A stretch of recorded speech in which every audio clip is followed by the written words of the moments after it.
Hello my dear students, তোমালোক সকলোকে আন্তৰিক স্বাগতম জনাইছো তোমালোকৰ মৰমৰ ইউটিউব চেনেল নুৰুল আলম নাজলৈ। আজি আমি এই ভিডিঅ'টিত সমাজ বিজ্ঞান বিষয়ৰ কিছু প্ৰশ্ন উত্তৰ বিষয় জানিম। আজিৰ প্ৰশ্নটি হৈছে 2023 বৰ্ষৰ যি হাই স্কুল শিক্ষান্ত পৰীক্ষা অনুষ্ঠিত হ'ব। ইয়াত যিখিনি মাল্টিপল চইচ কোৱেশ্চন আহিব তাৰ এইটি মডেল কোৱেশ্চন পেপাৰ আমি ইয়াতে লৈছো আৰু আজিৰ এই ভিডিঅ'টিত 20টা প্ৰশ্ন আমি লৈছো। পৰীক্ষাত কি ধৰণৰ প্ৰশ্ন হ'ব পাৰে তাৰ এটি আৰ্হি প্ৰশ্ন গৈ তোমালোক সম্পূৰ্ণকৈ ভিডিঅ'টি চাবা নিশ্চয়কৈ ইয়াৰ দ্বাৰা যথেষ্ট উপকৃত হ'বা। আৰু তোমালোক এটা বিনম্ৰ অনুৰোধ যদি তোমালোকে প্ৰথমবাৰৰ বাবে মোৰ চেনেলটি চাই আছা আৰু চেনেলৰ বিষয়বস্তু আৰু ইয়াৰ উপস্থাপন ভাল লাগিছে চেনেলটি সাবস্ক্ৰাইব কৰিবলৈ লেখা থাকিল আৰু ভিডিঅ'সমূহ লাইক কমেন্ট আৰু শেয়াৰ কৰিবা।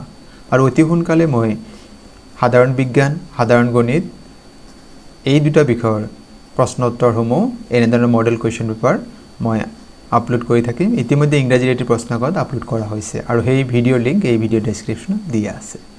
আহাচোন বাৰু আজিৰ প্ৰশ্ন উত্তৰসমূহ জানি লওঁ। প্ৰথম প্ৰশ্ন আছে কোন চনত ইংৰাজে অসমত দাস প্ৰথাৰ বিলুপ্তি ঘটাইছিল? আমি যেটো স্লেভ সিস্টেম কো দাস যেটো ব্যৱস্থা আছিল হেইটো কেতিয়া বিলুপ্তি ঘটাইছিল? ইয়াত বিকল্প দিয়া আছে 1853, 1843, 1813, 1857। শুদ্ধ উত্তৰ হ'ব 1843। 1843 চনত ইংৰাজে অসমত দাস প্ৰথাৰ বিলুপ্তি ঘটাইছিল। দ্বিতীয় প্ৰশ্নত আছে অসম লিটাৰেৰী সোসাইটিৰ মুখ্য উদ্দেশ্য কি আছিল? বিকল্প দিয়া আছে এইটো বহুত দৰকাৰী প্ৰশ্ন হয়। জাতীয়তাবাদৰ বিকাশ সাধন, সাহিত্য চৰ্চা, ৰাজনৈতিক চিন্তা প্ৰকাশ, অসমীয়া ভাষাৰ উন্নতি সাধন।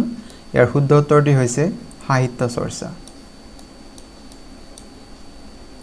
পৰৱৰ্তী প্ৰশ্ন জোনাকী আলোচনীৰ প্ৰথম গৰাকী সম্পাদকৰ নাম কি আছিল? ইয়াত বিকল্প দিয়া আছে লক্ষ্মীনাথ বেজবৰুৱা, চন্দ্ৰকুমাৰ আগৰৱালা, হেমচন্দ্ৰ গোস্বামী, অম্বিকাগিৰি ৰায়চৌধুৰী। ইয়াৰ শুদ্ধ বিকল্প আছে চন্দ্ৰকুমাৰ আগৰৱালা। চন্দ্ৰকুমাৰ আগৰৱালা হৈছে জোনাকী আলোচনীৰ প্ৰথম গৰাকী সম্পাদক। নিম্নলিখিত কোনটো মানৱ সৃষ্ট সম্পদ? বনাঞ্চল এইটো প্ৰাকৃতিক সম্পদ জানো, খাৰুৱা তেল প্ৰাকৃতিক সম্পদ, সাগৰ প্ৰাকৃতিক সম্পদ। ইয়াত যদি কোৱা হয় মানৱ সৃষ্ট সম্পদ মানুহৰ দ্বাৰা সৃষ্টি হোৱা তেন্তে ইয়াতে শুদ্ধ উত্তৰ হ'ব আমাৰ যেটো জলসিঞ্চন ব্যৱস্থা এয়া মানুহে পিছত সৃষ্টি কৰি লোৱা হয়। পৰৱৰ্তী প্ৰশ্ন কোন ৰাষ্ট্ৰক যুক্তৰাষ্ট্ৰৰ গৃহভূমি বুলি জনা যায়? যুক্তৰাষ্ট্ৰৰ জন্মস্থান বা গৃহভূমি বুলি ক'লে কোন ৰাষ্ট্ৰক জনা যায়? ইয়াত কানাডা, সুইজাৰলেণ্ড, আমেৰিকা যুক্তৰাষ্ট্ৰ আৰু ইংলেণ্ড। শুদ্ধ উত্তৰ হ'ব আমেৰিকা যুক্তৰাষ্ট্ৰ। আৰু যদি কোৱা হয় যে সংসদীয় পদ্ধতিৰ জন্মস্থান বা গৃহভূমি ক'লে তেতিয়া ইংলেণ্ড হ'ব আৰু যুক্তৰাষ্ট্ৰীয় বা ফেডাৰেল ফৰ্ম অফ গভৰ্নমেন্ট আমি যেটো কওঁ তাৰ জন্মস্থান হৈছে আমেৰিকা যুক্তৰাষ্ট্ৰ। ভাৰতীয় সংবিধানৰ খচৰা সমিতি বা ড্ৰাফটিং কমিটি যে আমি কওঁ সেই সমিতিৰ অধ্যক্ষ কোন আছিল? ইয়াত বিকল্প দিয়া আছে ডক্টৰ বি.আৰ. আম্বেদকাৰ, পণ্ডিত জৱাহৰলাল নেহেৰু, ডক্টৰ ৰাজেন্দ্ৰ প্ৰসাদ আৰু ডক্টৰ সচিদানন্দ সিনহা। শুদ্ধ উত্তৰ হ'ব ডক্টৰ বি.আৰ. আম্বেদকাৰ। পৰৱৰ্তী প্ৰশ্ন ভাৰতৰ কোন ৰাজ্যত হৰ্ণবিল উৎসৱ পালন কৰা হয়? ইয়াত বিকল্প দিয়া আছে অৰুণাচল প্ৰদেশ, নাগালেণ্ড, মণিপুৰ আৰু মহাৰাষ্ট্ৰ। শুদ্ধ উত্তৰ হ'ব নাগালেণ্ড। উত্তৰ পূৰ্বাঞ্চলৰ এখন ৰাজ্য নাগালেণ্ড এই ৰাজ্যত হৰ্ণবিল উৎসৱ পালন কৰা হয়। ৰাষ্ট্ৰসংঘৰ নিৰাপত্তা পৰিষদৰ স্থায়ী সদস্য ৰাষ্ট্ৰৰ সংখ্যা কিমান? ইয়াত বিকল্প দিয়া আছে 4, 8, 10 আৰু 5। আমি সকলোৱে জানো যে ৰাষ্ট্ৰসংঘৰ যি নিৰাপত্তা পৰিষদ বা সিকিউৰিটি কাউন্সিল ইয়াৰ স্থায়ী সদস্য সংখ্যা হৈছে 5খন ৰাষ্ট্ৰ আৰু অস্থায়ী সদস্য সংখ্যা হৈছে 10। এই 5 স্থায়ী সদস্য ৰাষ্ট্ৰকেইখনৰ নাম হৈছে আমেৰিকা যুক্তৰাষ্ট্ৰ, ইংলেণ্ড, চীন, ফ্ৰান্স আৰু ৰাছিয়া। অৰ্থনৈতিক ভূগোলৰ পিতৃ বুলি কোনজন ব্যক্তিক জনা যায়? বিকল্প দিয়ে জৰ্জ চিজহম, টি.এফ. জোন্স, পিটাৰ হেগেট আৰু ওপৰৰ এজনো নহয়। ইয়াৰ শুদ্ধ উত্তৰ হ'ব জৰ্জ চিজহম। এইজন ব্যক্তিক অৰ্থনৈতিক ভূগোলৰ পিতৃ বুলি জনা যায়। গতিকে এটি বহুত দৰকাৰী প্ৰশ্ন জৰ্জ চিজহম। ভাৰতৰ সংবিধানখন কেতিয়া কাৰ্যকৰী কৰা হৈছিল? বিকল্প দিয়া আছে 1949 চনৰ 26 নৱেম্বৰ, 1950 চনৰ 26 জানুৱাৰী, 1947 চনৰ 26 নৱেম্বৰ আৰু 1948 চনৰ 26 জানুৱাৰী। শুদ্ধ উত্তৰ হ'ব 1950 চনৰ 26 জানুৱাৰী। ইয়াৰ লগতে এইখিনি জানি ৰাখিলে ভাল যে ভাৰতীয় সংবিধান কেতিয়া গৃহীত কৰা যদি কেতিয়াবা প্ৰশ্ন আহে তেতিয়া উত্তৰ হ'ব 1949 চনৰ 26 নৱেম্বৰ কাৰ্যকৰী বা এক্সিকিউটেড বা কেতিয়াৰ পৰা সেইখিনি কাৰ্যত পৰিণত কৰা হৈছিল তেতিয়া উত্তৰ হ'ব 1950 চনৰ 26 জানুৱাৰী গতিকে আমাৰ খ বিকল্পটো শুদ্ধ আছে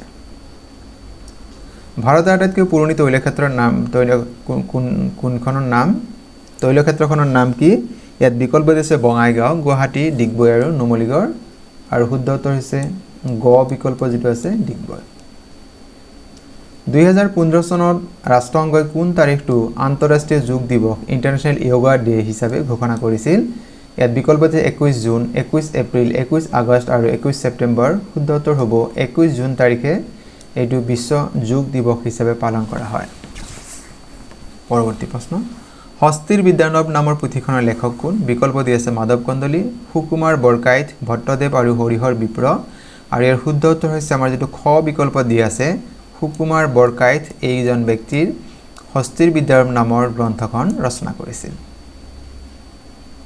পৰৱৰ্তী প্ৰশ্ন ভাৰতৰ কেন্দ্ৰীয় বেংকটোৰ নাম কি what is the central bank of India ইয়াত বিকল্প দি আছে State Bank of India Union Bank Canara Bank আৰু ৰিজাৰ্ভ বেংক অফ ইণ্ডিয়া শুদ্ধ উত্তৰটি হ'ব ৰিজাৰ্ভ বেংক অফ ইণ্ডিয়া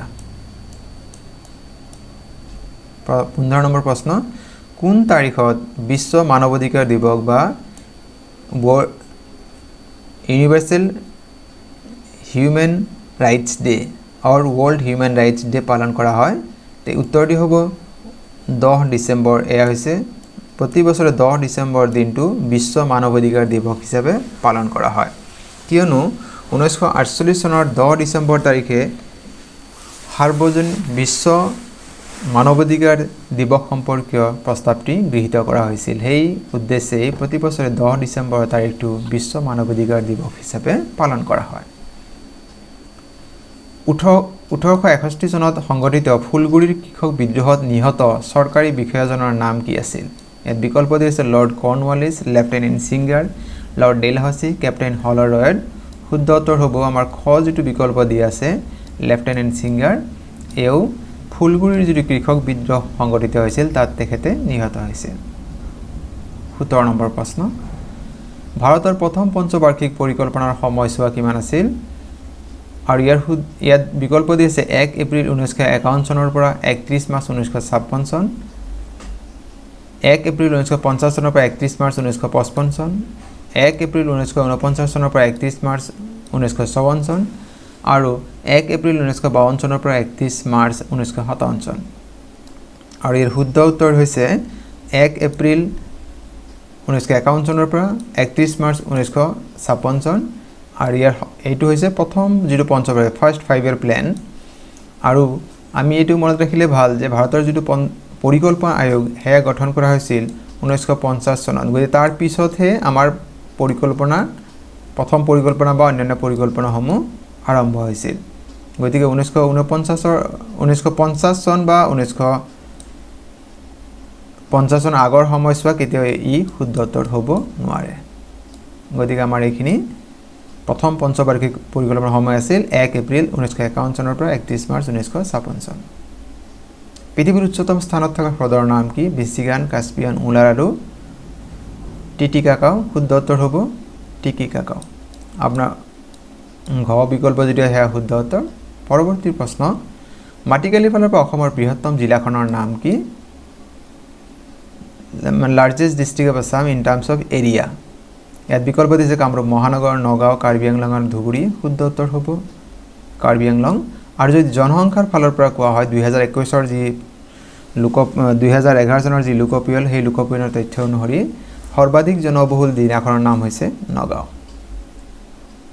আজিৰ এই ভিডিঅ'ৰ অন্তিম প্ৰশ্ন 20 নম্বৰ প্ৰশ্নটি হৈছে এটা বিত্তীয় বৰ্ষ দেশ এখনত উৎপাদিত হোৱা সৰ্বমুঠ সামগ্ৰীৰ মুদ্ৰাগত মূল্যই হ'ল ইয়াত বিকল্প আছে বিত্তীয় আয় জনমূল্য জাতীয় আয় অৰ্থনৈতিক আয় অপশন এই হেকৰটো নহয় আৰু প্ৰথম দুটাও নহয় এই দুটাও আমাৰ নহয় গতিকে শুদ্ধ উত্তৰ হ'ব জাতীয় আয় আমি যাক ন্যাশনাল ইনকাম বুলি কওঁ গতিকে আমাৰ এইখিনি আছিল আজিৰ 20টা প্ৰশ্ন আজিৰ এই 20টা প্ৰশ্ন তোমালোকে কেনে পালা মোক জনাবলৈ নাপাহৰিবা আৰু পৰৱৰ্তী ভিডিঅ'টি অতি সোনকালে মই আপলোড কৰিম সাধাৰণ বিজ্ঞান বা সাধাৰণ গণিত বা ইংৰাজীৰ প্ৰশ্নোত্তৰসমূহ সোনকালে আপলোড কৰিম তোমালোকে চাবলৈ নাপাহৰিবা আৰু ভিডিঅ'সমূহ যদি তোমালোকে ভাল পাইছা তোমালোকৰ যদি কোনো বন্ধু-বান্ধৱীয়ে এবাৰ মেট্ৰিক পৰীক্ষা দিব HSLC এক্সামিনেশ্যন এপিয়াৰ হ'ব বুলি ভাবিছে তেওঁলোকৰ সৈতে শ্বেয়াৰ কৰিব পাৰা আৰু আজিৰ এই ভিডিঅ' সম্পূৰ্ণকৈ চোৱাৰ বাবে তোমালোকলৈ জনাইছো অশেষ ধন্যবাদ